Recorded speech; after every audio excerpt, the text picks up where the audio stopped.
Ah. Alors. Donc, je suis rentré dans l'armée en tant qu'appel au service national en 99. Ma première OPEX était en 2001, donc c'était au Liban. Et en 2001, il s'est passé le 11 septembre ce qui s'est passé. Et donc on était sur la base de Nakoura et on a entendu des coups de Kalachnikov pour fêter ce qui s'était passé. Mais déjà cette journée, je trouvais qu'elle était bizarre parce que je voyais les militaires libanais courir vers leur jeep et parce que j'étais en train de faire une liaison aéroportuaire entre Nakoura et Beyrouth et je voyais plein de militaires en train de courir partout. Mais sauf que nous, on n'était pas du tout au courant de ce qui s'était passé.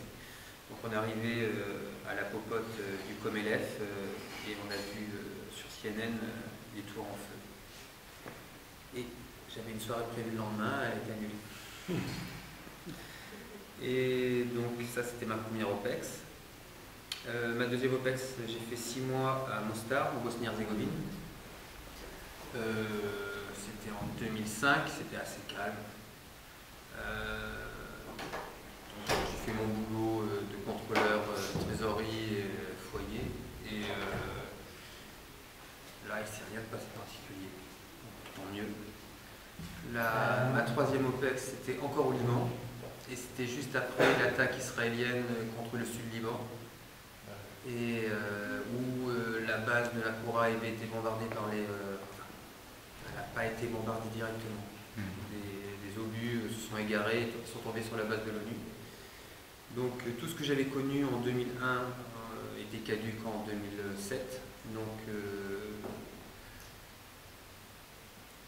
tous les Français étaient normalement stationnés sur Nakoura. Donc il y a eu Darkifa et Atiri qui ont été anciennes bases nigériennes complètement démantelées par les Nigériens qui sont partis avec les tuyaux et les clims. Donc il a fallu tout réinstaller pour installer le personnel français. Et voilà, donc je suis appelé au service national, je me suis engagé en 2002, je suis passé sous-officier en 2003 et donc maintenant je suis adjudant. Oui, je n'oserais pas vous demander quelque chose, mais bon. Allez-y. Quelle impression vous avez eue moralement en 2007 quand vous avez constaté ce qui se passait au Liban par rapport à ce que vous aviez connu avant? J'avais suivi tout le fait d'être passé au Liban en 2001, j'ai continué à suivre ce qui se passait au Liban. Oui.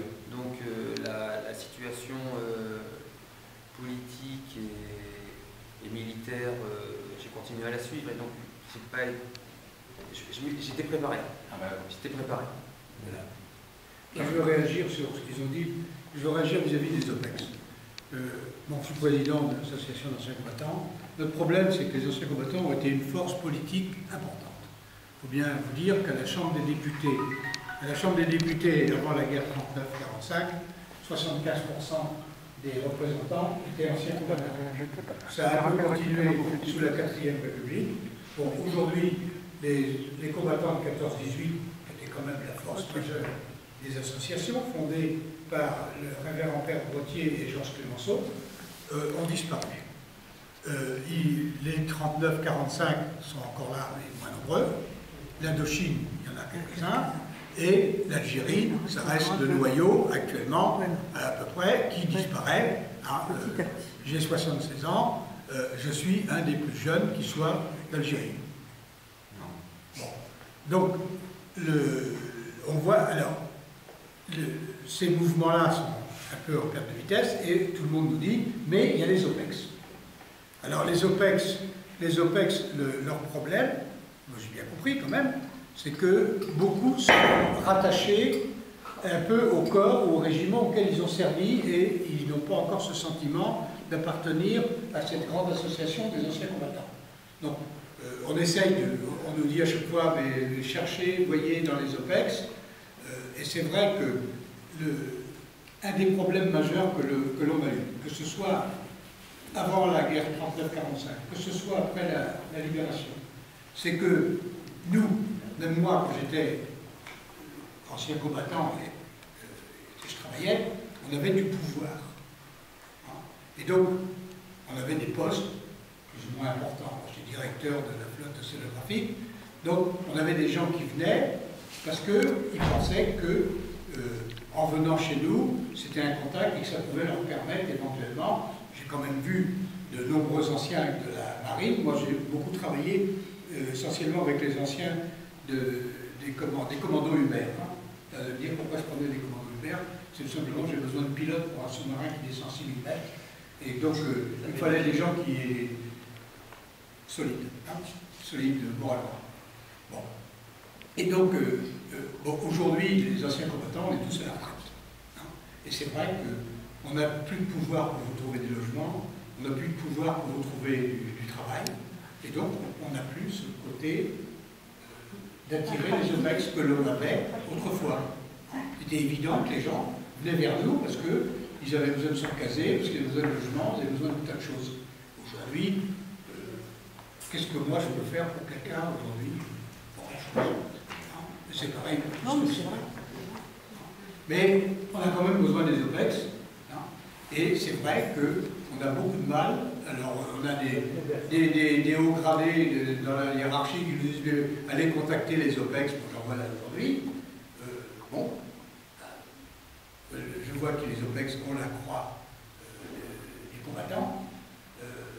Bon, il faudrait que les OPEX viennent nous rejoindre, d'ailleurs, ne serait-ce que parce que dans les associations, les gens de mon âge sont les plus jeunes, il va bien falloir qu'à un moment donné, des gens viennent nous... Je ne vais pas vous parler des porte-drapeaux. Hein. Les porte-drapeaux qu'on doit mettre, parce que les militaires ne peuvent pas changer, ils font les choses toujours pareilles, très tôt le matin et très beaucoup en avance. Quand j'ai des porte-drapeaux qu'on les atteint à 80 ans, qu'on les met 1h30 avant en place, dans des cours aux Invalides, hein, sous la pluie, en disant vous faites 1h30 avant, je trouve qu'on pourrait peut-être faire un effort avec eux. Hein. Alors on se dit peut-être qu'on va trouver un jour des jeunes pour les remplacer. Mais vous êtes tous d'accord avec moi, les porte-drapeaux. Ah oui, oui. Hein, il y en a qui tombent dans les pommes. ils tombent dans les pommes. Ah oui. Regarde. En voilà. C'est quand même, ça reste un de nos gros problèmes, c'est d'avoir un recrutement de jeunes. Donc, il y a des OPEX qui m'ont entendu, ben, je leur dis, si un jour vous avez un moment, vous venez. J'en ai un qui m'a téléphoné l'autre jour, il est chauffeur de taxi. Et, bon, apparemment, je ne sais pas, il a dû avoir un problème, il ne m'a pas contacté. Et donc, un OPEX, chauffeur de taxi.